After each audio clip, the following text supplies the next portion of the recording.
सत्र शुरू होने से पहले सियासत चरम पर। छठे सत्र का दूसरा चरण गुरुवार से।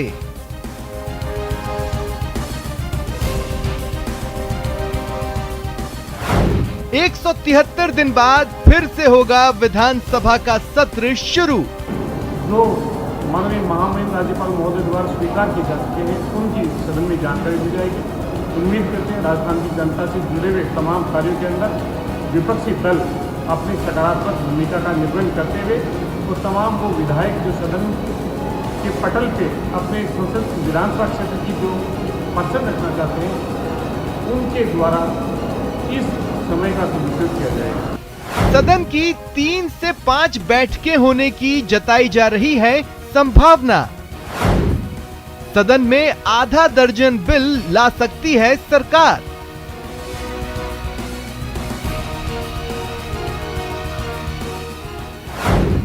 सरकार को कई मुद्दों पर घेरने की तैयारी में विपक्ष। हम एक एक मुद्दे को लेकर सरकार को घेरेंगे। सरकार आनन फानन में जो बिल लेकर आई है उन बिलों पर जमकर बहस करेंगे और मैं समझता हूं कि इस बार जितने मुद्दे इस सरकार के कुशासन ने हमें दिए हैं उन सब पर हम इस मंच के माध्यम से जनता की आवाज बनेंगे। बीजेपी में मेघवाल के लेटर बम से खलबली।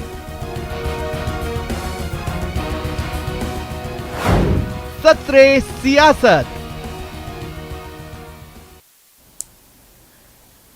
नमस्कार, बहुत स्वागत है आपका। प्राइम डिबेट देख रहे हैं आप, आपके साथ में जेपी शर्मा।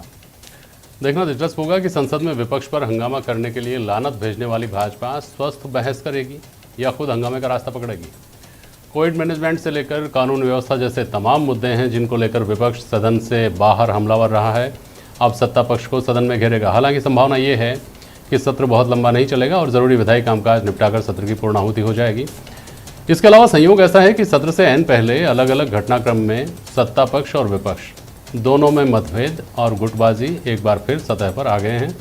ये गुटबाजी एक दूसरे पर वार पलटवार में बदलेगी, ये तय मानकर चलना चाहिए। तो आज प्राइम डिबेट में बहस होगी इन सवालों पर कि विपक्ष का हमला किन मुद्दों पर, सत्ता पक्ष की क्या होगी रणनीति।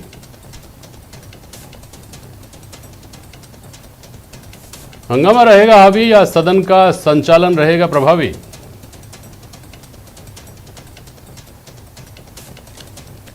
और दोनों दलों की गुटबाजी सत्र में क्या रंग दिखाएगी।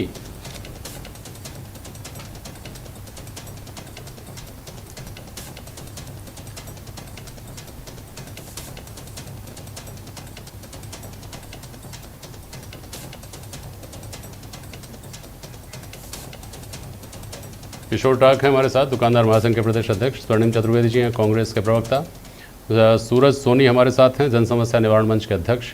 और आशीष चतुर्वेदी जी हमारे साथ जुड़ रहे हैं, भारतीय जनता पार्टी के प्रवक्ता। बहुत स्वागत है आप सभी का। आशीष जी, पहले आपके पास आता हूं। चूंकि सबकी नज़र इस बात पर रहती है कि जब सत्र चलता है तो विपक्ष किस तरह मुखर होता है, विपक्ष के मुद्दों पर सरकार को घेरता है। सरकार को घेरने की बात तो आप बाद में करेंगे, पहले आपस में जो घेराव चल रहा है उसकी बात कर लेते हैं।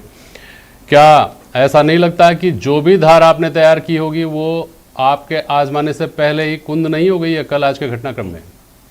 आशीष जी, देखिए, निश्चित रूप से ऐसी कोई भी धार हमारी कुंद नहीं हुई है। इस सरकार ने ऐसे अनेकों मुद्दे दे रखे हैं जिससे जनता त्रस्त है और भारतीय जनता पार्टी उनकी आवाज को सदन में उठाएगी। जेपी जी, मैं वन बाय वन सारी बातें करता हूँ आपसे। अगर हम पहली बात करें तो बेरोजगारी राजस्थान में शीर्ष पर है। आप देखिए 26% बेरोजगारी राजस्थान में अगस्त में आई है। इसका मतलब यह है कि जो सरकार वो जो इनको नौकरियां आरपीएफटीसी और कर्मचारी चयन आयोग के माध्यम से देनी वो तो दे ही नहीं रही है सालों से। आप देखिए ग्रामीण क्षेत्र में 2018 से पहले तो हर आदमी के पास रोजगार था और राजस्थान की सीमाओं से बाहर भाजपा का जहां राज है वहां तो बेहतर रोजगार के हालात हैं ही हैं। आशीष जी, नहीं, देश का एवरेज जो है देश में बेरोजगारी तो 8.32 है, राजस्थान में उसकी 3 गुना बेरोजगारी है। आप देखिए, ये बहुत चिंताजनक आंकड़े हैं। और ऐसी कई भर्तियां हैं जो 2.5 सालों से लंबी चल रही है, सरकार उन पे कोई एक्शन ले नहीं रही है। जब से इस कांग्रेस की सरकार बनी है इन्होंने अभी तक कुल मिलाकर के 10,000 नौकरियां भी नहीं दी है। और भारतीय जनता पार्टी ने 2013 से 2018 के कालखंड में आप देखिए 2.25 लाख लोगों को सरकारी नौकरियां दी है, जिसमें से 1,60,000 तो शिक्षा विभाग में दी है। तो बेरोजगारी एक मुद्दा है, आप देखिए भ्रष्टाचार एक मुद्दा है। आज ही आपने खबर पढ़ी होगी किस तरह चिकित्सा विभाग में 680 रुपए का इंजेक्शन को 1100 रुपए में खरीदा जा रहा है और करोड़ों रुपए का भ्रष्टाचार किया जा रहा है। और देखिए जेपी जी, ये कोई एक उदाहरण नहीं है, इसके पहले जब कोरोना काल में कंसंट्रेटर की खरीद हुई थी तब भी हमने देखा था कि किस तरह से 35 हजार के कंसंट्रेटर को सरकार ने 81,000 और 1 लाख रुपए में खरीदा था। आप देखिए कल विधानसभा सत्र प्रारंभ हो रहा है, विधानसभा के पूर्व स्पीकर दीपेंद्र सिंह जी जो कांग्रेस के वर्तमान में एमएलए भी हैं, आप देखिए वो सरकार पे मंथली का आरोप लगा रहे हैं। तो देखिए भ्रष्टाचार तो सब जगह त्रस्त है, राजस्थान की जनता पूरी तरह त्रस्त है, चाहे अवैध खनन का मामला हो, अपराध में आए दिन ऐसी खबरें आती है कि राजस्थान का सिर शर्मसार होता है। आप देखिए चाहे महिलाओं पर ये सारे मुद्दों पे मैं बात कर लूंगा, स्वर्णिम चतुर्वेदी जी जितना बन पड़ेंगे इसका जवाब देंगे और आप सवाल उठाइएगा भी। लेकिन जहां से मैंने बात शुरू की थी ना आशीष जी, कैलाश मेघवाल साहब ने जिस तरह से अभी सत्र शुरू होने से पहले सेटबैक दिया है और आपके यहाँ पार्टी में निंदा प्रस्ताव तक विधायक दल की बैठक में लाने की बात हुई और ये कहा गया कि नहीं, निंदा प्रस्ताव नहीं लाया जाएगा, ऐसी परंपरा नहीं रही है, उसका जवाब यहाँ भले ही इस बहस में आप एक लाइन कहकर ये इसकी इतिश्री कर दें कि नहीं ऐसी कोई बात नहीं है, लेकिन आप भी जानते हैं इस बात को कि ये सदन में छोटी मोटी बात यूं ही ऐसी कोई बात नहीं है कहकर टलने वाली बात नहीं होगी। आशीष जी देखिए जेपी शर्मा जी, जो प्रकरण हुआ है पार्टी उस पर देख रही है। आज हमारे प्रभारी जी भी आए हैं और इस पूरे घटनाक्रम की वो जानकारी ले रहे हैं। पार्टी को जो लगेगा उस पर कार्रवाई करेगी। लेकिन देखिए हमारे यहाँ स्थिति ऐसी नहीं है कि अपनी ये पार्टी में लोगों को जयचंद्र बोला जा रहा है। मुख्यमंत्री जी अपने ही जो सहयोगी रहे हैं उनके उसको नकारा कह रहे हैं, धोखेबाज कह रहे हैं, जो पिछले साल किया था। और देखिए अभी उन्होंने परसों फिर दोबारा आरोप लगाया कि ये वही लोग हैं जिन्होंने साल भर पहले जो है। ठीक है, मैं इस पे वापस आता हूँ। तो ठीक है, मैं आता हूँ आपके पास, वापस आता हूँ। भ्रष्टाचार की बात, आप भ्रष्टाचार पर हमलावर है ना, भ्रष्टाचार की बात ही तो उस पत्र में लिखी गई है, पैसे टके के लेन देन की तो बात हुई है। लेकिन स्वर्णिम चतुर्वेदी जी, इस मामले में आप कहाँ हमलावर हो पाएंगे, सत्ता पक्ष कहाँ विपक्ष के ऊपर हमलावर हो पाएगा, या आज हो पा रहा है जब स्थिति ये है कि आपके यहाँ ही कमेटियाँ बन रही हैं, आपके यहाँ ही रिपोर्टें जा रही हैं, आपके यहाँ ही निलंबन की मांगे उठ रही हैं। स्वर्णिम चतुर्वेदी जी देखिए जेपी जी, पार्टी के जो हमारा जो भी कहना चाहिए इंटरनल वर्किंग है वो हम करेंगे। अगर कोई गलत होगा तो गलत होगा, गलत होगा तो कार्रवाई भी होगी। ये सब चीज़ें अपनी जगह, एक पार्टी कोई सी भी चले उसमें ये सब होता है। तो ये नैतिकता का और ये मतलब ये संत भाव और ये निरपेक्षता का भाव जब दूसरी पार्टी में, सामने वाली पार्टी में जब कुछ हो रहा होता है तब क्यों नहीं रहता है स्वर्णिम जी? वो कैसे अलग है? देखिए जेपी जी, हमने तो 22 साल पुराने पत्र आते हैं तब आप लोग चढ़ जाते हैं। देखिए जेपी जी, हम नहीं चढ़े। पत्र को उजागर करने वाले भारतीय जनता पार्टी के नेता, पत्र से फायदा या नुकसान जिसको भी होना है वो भारतीय जनता पार्टी के अंदरूनी तौर पर उनके जो नेता हैं वही उठाएंगे। हमारे यहाँ तो हमने सिर्फ इतनी सी बात कही आज के पत्र को लेकर के, जो एक छोटा सा वो है। मैं आशीष जी की बात का जवाब दूंगा, उससे पहले मैं आपकी बात का इसका जवाब देता हूँ कि एक पत्र नहीं है ये, केवल इस पत्र को जो लिखने वाला व्यक्ति है वो कोई आम आदमी नहीं है, कोई छोटा मोटा कार्यकर्ता भी नहीं है, वो भी एक पूर्व विधानसभा अध्यक्ष, पूर्व केंद्रीय मंत्री, पूर्व राजस्थान के गृह मंत्री रहे। वो भी तो पूर्व विधानसभा अध्यक्ष की बात कर रहे हैं, पूर्व विधानसभा अध्यक्ष की जो बात कर रहे हैं वहां पे उन्होंने आरोप लगाया कि मंथली के जो अधिकारी हैं उनको लेकर के कि उस पर चेक होना चाहिए। और यहां आरोप लगे हैं जो वर्तमान में भारतीय जनता पार्टी के नेता प्रतिपक्ष हैं, मतलब भारतीय जनता पार्टी के जो नेता जिसको लीड करेंगे भारतीय जनता पार्टी के पूरे ग्रुप को, वहां पे पूरे विधायक दल को, उस पर आरोप लगाए। और छोटे मोटे आरोप नहीं है। देखिए ये आरोप उनमें से कुछ ऐसे हैं जिनमें उनके अनर्गल बयानबाजी को लेकर के हमने सबने सुना कि राम समुद्र में पड़े होते। किसी भारतीय जनता पार्टी के नेता ने खंडन किया, निंदा की, गलत ठहराया? नहीं की। जब उन्होंने महाराणा प्रताप के लिए जो है उन्होंने अनर्गल बयानबाजी की, अनुचित शब्दों का उपयोग किया, तब किसी भारतीय जनता पार्टी के नेता ने निंदा की? नहीं की। तो ये तो भारतीय जनता पार्टी के बयान है ना, ये मान लिया जाए भारतीय जनता पार्टी की ये विचारधारा है। और आज जब ये आरोप लगे और तथ्यात्मक उन्होंने आरोप लगाए, इसके साथ में सबसे बड़ा जो आरोप लगाया वो भ्रष्टाचार का, रुपये के लेन देन के आधार पर अपॉइंटमेंट का जो आरोप लगाया, पद देने का आरोप लगाया, तो इस पे तो निश्चित रूप से जवाब बनता है। जवाब भारतीय जनता पार्टी को देना चाहिए, भारतीय जनता पार्टी के नेताओं को देना चाहिए। ये सही है या गलत है? अगर कैलाश मेघवाल गलत है तो कैलाश मेघवाल को गलत बताएं, या गुलाब चंद जी गलत हैं तो गुलाब चंद जी को गलत बताएं। एक बात तो रखेंगे ना, क्योंकि ये आरोप हमने नहीं लगाए, उन्हीं की पार्टी के कद्दावर नेता ने लगाए, और वो नेता छोटे मोटे नहीं है। अब आशीष जी ने जो बात कही रोजगार को लेकर, आशीष जी ये जो सवाल उठाए स्वर्णिम जी ने, कल सदन में जो जवाब दिया जाएगा, लिया जाएगा, वो अलग बात है। लेकिन इसका जवाब अगर आप मुनासिब समझें तो बोलिएगा। उससे पहले सूरज सोनी आपके पास आ रहा हूँ, किस तरह का रामराज लाना चाह रहे हैं? कुछ मुद्दों की बातें अभी आशीष चतुर्वेदी ने की। जेपी शर्मा जी। हाँ, आता हूँ आशीष जी आपके पास। सूरज सोनी बोलिए। जी। आता हूँ आशीष जी। हाँ, सूरज सोनी जी सूरज सोनी आप बोलिए। देखिए जेपी जी, सीधी सीधी बात है कि आज ये जो मुद्दे हैं प्रमुख रूप से, उन मुद्दों पे पर्दा डाल करके और जो सनसनीखेज अखबारों की सुर्खियां हैं उनके ऊपर सारा जो है वो सरकार का और विपक्ष का ध्यान लगा हुआ है। हमें तो डर है कि ये जो सदन ग्रीष्मकालीन सत्र में चला था और जिस तरीके से कुछ ही दिनों के अंदर कोई बिजनेस भी नहीं रहा वहां पे, लोगों की चर्चाएं भी नहीं, लोगों के मुद्दे भी नहीं आए, लोगों की समस्या भी नहीं आई, और किस तरीके से विधानसभा जो है वो स्थगित कर दी गई।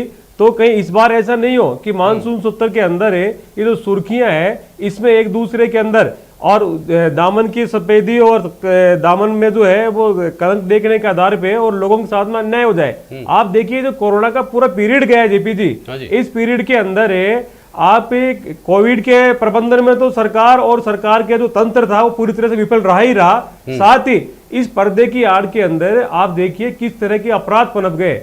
आज राजस्थान की जो बात करूं मैं, जब चर्चा हो रही थी उड़ता हुआ पंजाब, तो राजधानी के हालात ये है कि नशे के अंदर 14 साल से लेकर के 22 साल तक की जो पीढ़ी है वो पूरी तरीके से लिप्त होती जा रही है सरकार की नाक के नीचे। और आप देखिए इसके साथ ही आज जो सोशल मीडिया का इतना बड़ा दुरुपयोग किया जा रहा है, अपराधियों का नियंत्रण स्थापित वहां पे हो गया है, और उसके अंदर सरकार की तरफ से जो एजेंसियां बनी हुई है उनके पास में कोई साधन ही नहीं है लोगों को तो रात पहुंचाने के, तो इस तरह के अपराध हो रहे। साथ ही आप देखिए सरकार से कोरोना के अंदर व्यापारी है, आम जन है, राहत की उम्मीद कर रहा था। जब 1899 में अकाल पड़ा था उस समय राजस्थान के जो तंत्र था राजाओं का, उस समय कहा जाता है कि खजाने खोल दिए गए थे, तो जनता को उम्मीद तो कर रही थी कि राहत मिलेगी, लेकिन मिला क्या है, हाउस टैक्स जो मरा हुआ सांप था उसको जिंदा कर दिया गया, यूडी टैक्स को जिंदा कर दिया गया, और उसके साथ में ट्रेड रजिस्ट्रेशन का एक नया जो तंत्र है, नया जो विषय है वो डाल दिया गया।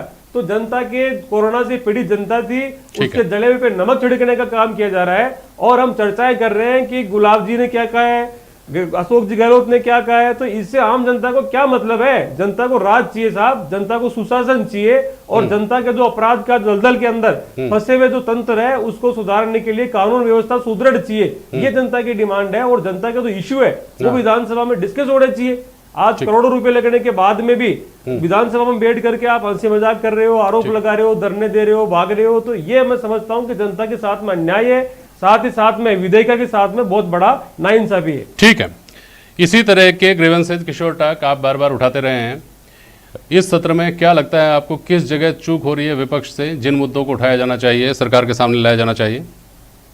जेपी साहब, मैं आपको बता दूं, हम व्यापारियों को तो बीजेपी और कांग्रेस दोनों की बात करें, ये पर्दे के पीछे सब एक हैं और पर्दे के सामने आते हैं जब एक दिखावटी जो नहीं होता था, झगड़ा मचाते रहते हैं लोग और जनता को गुमराह करते हैं। इसका मैं आपको सबूत दे देता हूँ। ट्रेड लाइसेंस लगा रहे हैं हमारे ऊपर सभी व्यापारियों पे। हेरिटेज में जो है ना साहब, ये नहीं लगा रहे और ग्रेटर पे लगा रहे हैं। हेरिटेज में कांग्रेस का बोर्ड है और इस पे इनका है। हमारे व्यापारियों से दोनों जने वोट भी लेते हैं, नोट भी लेते हैं, समर्थन भी लेते हैं, लेकिन दोनों जने हमारे साथ में नहीं है। अच्छा, तो अब इन्हें दोनों पार्टियों को मैं ये कहना चाहता हूँ साहब, और बहुत प्यार से कहना चाहता हूँ, क्योंकि हम व्यापारी है, दोनों पार्टियों से प्यार करते हैं, कि तुम अगर मुझको चाहो ना चाहो कोई बात नहीं, किसी गैर को चाहोगे तो मुश्किल होगी। ये एक इशारा है दोनों पार्टियों को कि आप ये समझ लीजिए कि अब ये ड्रामा बहुत हो गया, व्यापारी अब इसको नहीं झेलेंगे। आप ये देखिए, गोबर बेचने वाले को 12,000 रुपए का ट्रेड लाइसेंस लेना पड़ेगा, मतलब कंडे जो बेचता है। अब ये इस तरीके का भूसा बेचने वाला बेचारा 13,000 रुपए देगा तो वो भूसा बेच सकता है। कपड़े वालों में 25,000 रुपए आपको सालाना देना पड़ेगा। इन्होंने और तो कुछ नहीं, अंडे बेचने वाला जो है उसको भी ये कह दिया कि साहब आप जो है 12,000 रुपए दो। अब एक अंडा बेचने वाले के पास में स्टॉक कितना होता है, बेचारा 3-4 हजार रुपए का अंडे रखता है। एक ठेला होगा बेचारे के पास, उससे आपने 12,000 रुपए ले लिए। अब आप मुझे बताओ, उसकी पूरी पूंजी नहीं है, बेचारा 10-12 हजार में तो वो अपना काम कर रहा है, और आप उसको बोल रहे हो आप हमारे को 12,000 रुपए दो। ठीक है, तो आप ये देखिए, फुटपाथ में बेचारा मोची बैठा हुआ है, तो उसको ही उससे भी करे, तुम्हें बस ये कोई वसूली के तरह भाई साहब इस तरीके से कर रहे हैं कि उससे हमें लगता नहीं है कि ये व्यापारियों के हित की बात कर रहे हैं, ये व्यापारियों के एक मिनट, खिलाफ अभी बात कर रहे हैं। इसके ऊपर एक बार मैं आशीष जी को ले लूं बीच में, फिर आ जाता हूं आपके पास। आशीष जी, किशोर टाक है हमारे साथ, दुकानदार संघ के अध्यक्ष। वो ये कह रहे हैं कि अंडे से कंडे तक तो आप टैक्स ले रहे हैं। आप मतलब जयपुर ग्रेटर में ये व्यवस्था बहाल हुई है ट्रेड लाइसेंस की, तो जब आप ही यहाँ इस तरह से वसूली, कहा है इन्होंने, वसूली कर रहे हैं, तो आप किस मुंह से हमारी बात उठाएंगे वहाँ सरकार के सामने, सत्ता पक्ष के सामने? आशीष जी देखिए शर्मा जी, ये जो ट्रेड लाइसेंस का विषय है, इसमें मेयर ने और डिप्टी मेयर ने अपना बहुत अच्छे से विषय रख दिया है। भारतीय जनता पार्टी इसके पक्ष में नहीं है और ये सारा जो फैसला है वो राज्य सरकार का फैसला है, तो हम इसका विरोध ही करते हैं। आप पक्ष और में नहीं तो भारतीय हमारे जनता साथ पार्टी आके खड़े होइए ना, आप हमारे साथ आइए, आप व्यापारियों के साथ खड़े होइए। आप हमारे बाजार में वोट मांगने आते हो पर व्यापारी के साथ खड़े नहीं होते हो आप। नहीं, आप एक भी खड़ा नहीं हो रहा, एक बड़ा नेता हमारे साथ में नहीं आया है। आपको आना चाहिए, व्यापारी के साथ खड़ा होना चाहिए। व्यापारी कोरोना से वैसे परेशान है, लेकिन आप उसके साथ खड़े नहीं हो रहे हो, इसलिए 11 तारीख को हम बंद कर रहे हैं। अजी ये आप भाषण मत दो, आप जमीन पे आओ हमारे साथ में। आपको मालूम है कोरोना में बेचारा कहां से देगा? 25,000 रुपए तुम बोल रहे हो, ये दो 25,000 रुपए का मतलब हो गया, आपने हर दुकानदार पे 2,000 रुपए का टैक्स लगा दिया कि 2,000 रुपए आप हमारे को वसूली दो। कहां से लगे देगा 2,000 रुपए? आप लोगों को शर्म नहीं आती है कि आप जब देखो जब मनमाने कानून निकालते हो, आप वसूली करना चाहते हो? ये वसूली नहीं चलेगी। अब मैं आपको ये बता दूं कि अब व्यापारी इतना बेवकूफ नहीं रहा है, अब व्यापारी जो है ना बहुत समझदार हो गया है और अब याचना नहीं, अब ऋण होगा। और मैं आपको ये बता दूं, आने वाला समय आप लोगों के लिए बहुत खराब होगा, दोनों पार्टियों के लिए। व्यापारी अगर मैदान में आ गया चुनाव में तो आपको मालूम चलेगा आपकी सीटों पे व्यापारी। आशीष जी और स्वर्णिम जी के पास जाऊं, उससे पहले सूरज सोनी आपके पास एक बार फिर आ रहा हूं। क्या कहीं हर बार हर विधानसभा सत्र में, जैसा आपने कहा ना कि साहब मैं ऐसे मुद्दों को आप लेकर के आ जाते हैं कि उन्हीं मुद्दों की पुनरावृत्ति होती रहती है, काम कुछ होता नहीं, चाहे सरकारें बदल जाएं, चाहे सेशन बदल जाएं, चाहे जो परिस्थितियां बदल जाएं, हालात वो कि वही रहते हैं। लेकिन उससे आगे की बहुत सारी चुनौतियां हैं जिनके ऊपर काम किया जाना चाहिए, वहां तक तो बात पहुंची ही नहीं है। सूरज सोनी, लेकिन निश्चित तौर पे मैं ये नहीं कह रहा कि सारे जो गड़बड़ है इसकी जिम्मेदार सरकार होती है, लेकिन अधिकारियों पे अंकुश कौन करेगा? सरकार का काम है नियंत्रण करे, जनता को राहत प्रदान करे। आज आप देखिए बिजली कंपनियों को आपने इतनी छूट दे दी है कि आपको पता ही नहीं है वो क्या कर रही है। जिन दुकानों के 6-6 महीने तक के शटर ऊंचे नहीं हुए, उनके आपने 20-20, 40-40 हजार के बिल दे दिए वहां पे और वसूली कर रहे हैं वहां पे। और जो पावर इनको अधिकारियों को दिया आपने, उसकी आड़ में वो इतना भ्रष्टाचार कर रहे हैं कि आपका कहीं कंट्रोल ही नहीं है। तो जनता को राहत देने की बात करनी चाहिए और सरकार को ये जो आरोप है, अंदर विपक्ष जो है वो मैं समझता हूं कि उठाएगा सारी पुरजोर तरीके से मांगे, और अंदर नहीं उठाएगा तो आम नागरिकों को लेकर के हम विधानसभा के बाहर बैठेंगे और हम पूरी तरीके से वहां पे अपनी बातें पहुंचाएंगे। और सरकार को चाहिए कि इन बातों पे विचार करके जनता को राहत प्रदान करे। जनता बिल्कुल डरी हुई है, सिमटी हुई है और घबरा करके बिल्कुल जो है, मैं तो ये कहना चाहूंगा कि आज आम आदमी इतना त्रस्त हो चुका है कि उसका मानसिक संतुलन बिगड़ने लगा है। तो कहीं ये जो गाड़ी है ये पटरी पे आए, प्रदेश की जो हालात है वो सुधरे, ऐसी व्यवस्था सरकार को देनी चाहिए। और इस विधानसभा से, इस सत्र से हमको अपेक्षा है और उम्मीद करते हैं विपक्ष हमारी मांग उठाएगा और सरकार लोगों को राहत प्रदान करेगी, हम ये अपेक्षा रखते हैं। एक बात और कहना चाहूंगा कि हमारे जो 4 दरवाजा है जयपुर का, उसके अंदर 17,325 व्यापारी हैं। इन सरकारों की कितनी भूख है मेरी समझ में नहीं आई है। एक पैसा हमारे को देते नहीं है, हमारे कोई मेंटेनेंस नहीं, ना हमें संभालते हैं। हम इनको हर साल 315 करोड़ रुपया टैक्स का जमा करा रहे हैं। उसके बाद में ये बोलते हैं कि कंडा बेच रहा, गोबर बेचने वाले से भी 12,000 रुपए दो। हो गई ना बात, ये तो आशीष जी के सामने आपने उठाई ना इस बात को।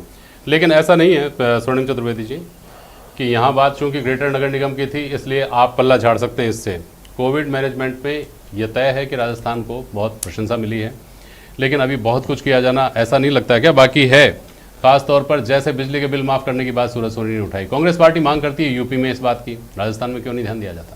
देखिए जेपी जी बहुत सारे मुद्दे हैं। सबसे बड़ी बात यह सूरज सोनी जी ने एक बात और कही थी कि साहब ये 1898 की शायद इन्होंने बात की कि खजाने खोल दिए गए थे। आज मैं तो आपको बताना चाहता हूँ, आज तो खजाना जो भर रहा है वो तो केंद्र के पास भर रहा है जीएसटी के माध्यम से। यहाँ क्या है, जो ये व्यवस्था चालू हुई वो तो वहाँ है। हाँ लूट, अरे लूट तो आप सुनिए, लूट तो पेट्रोल में है, लूट डीजल में है, लूट रसोई गैस में है, क्योंकि ये के दाम जो है बेतहाशा बढ़ रहे हैं, अंतरराष्ट्रीय बाजार में घट रहे हैं, राजस्थान में बढ़ रहे हैं। मैं भी यही कह रहा हूँ कि सुनिए, आप बिजली की बात कर रहे हो, अभी तो बिजली तो और बढ़ेगी जब बिजली की जो ग्रिड है ना वो बिकने वाली है, प्राइवेट हाथों में जाने वाली है। केंद्र सरकार से आप मुद्दा मत उठाओ, कोई बात नहीं, आपकी राज्य सरकार के सामने तो आज आपने चालू कर दिया क्या? उस संभावना को देखते हुए आज आपने राजस्थान जो पेट्रोल के, रसोई गैस के, डीजल के दाम बढ़ रहे हैं, उस कारण से यहाँ पे महंगाई बढ़ी है, निश्चित रूप से भार बढ़ा है। और राजस्थान सरकार ही है जिसने बजट पेश किया तो कोई नया टैक्स भी नहीं लगाया।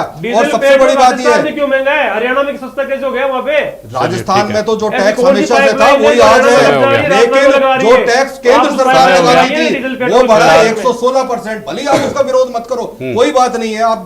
आपको अरे साहब, आप महंगाई, बेरोजगारी, शिक्षा, सड़क, इनकी चिंता जिस दिन वास्तव में करने लग जाएंगे ना, मैं केवल सत्ता पक्ष की बात नहीं कर रहा हूँ, भाजपा भी सत्ता में रही है, उस दिन तो देश के हालात ही बदल जाएंगे। चिंता दरअसल किस बात की होती है? चिंता इस बात की हो रही है कि जो मीडिया में 2 दिन से चल रहा है कि पार्टी में फूट है, गुटबाजी है, इस तरह के हमले होंगे, उनका क्या जवाब दिया जाएगा?